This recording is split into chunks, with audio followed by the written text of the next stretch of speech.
યોગામાં આવે છે. સર મેં ઘણા વર્ષોથી ઓળખું છું. મધરની અને સરની બી કોશિશ રહી છે કે હું જોઈન કરું, બટ ટિપિકલ આપણે કહીએ ને અમે બધા મળી પોતાના યંગસ્ટર માગું ભલે 40 વર્ષનો થઈ ગયો છું. કરશું હજી શું થાય છે, હું કોઈ મોટિવેશન નથી કરવા માટે. સરને કદાચ યાદ નહીં હોય, સરે એકવાર મારા ભાઈ માટે કોશિશ કરી. લાયન્સ ગાર્ડનમાં બી આવેલા અમને યોગ શીખવાડવા માટે. ત્યારે પોણો કલાક બહુ સરસ રીતે કર્યું. પછી નેક્સ્ટ ડે પાછું ઓકે ભૂલી ગયા થોડી. હમણાં ફાધરે કીધું કે ના આ વખતે તો કરવાનું જ છે, અને સમહાઉ આઈ ઓલ્સો ફેલ્ટ કે ના I have to start once and for all.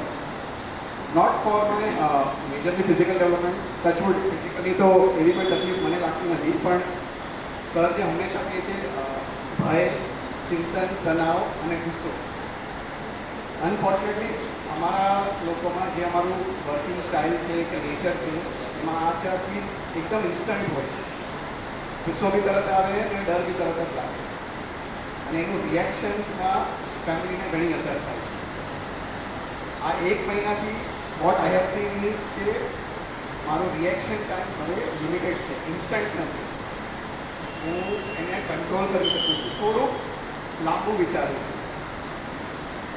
Fortunately હું 25 દિવસ આવ્યો છું, એક પણ દિવસ મેં ખાડો નથી કર્યો.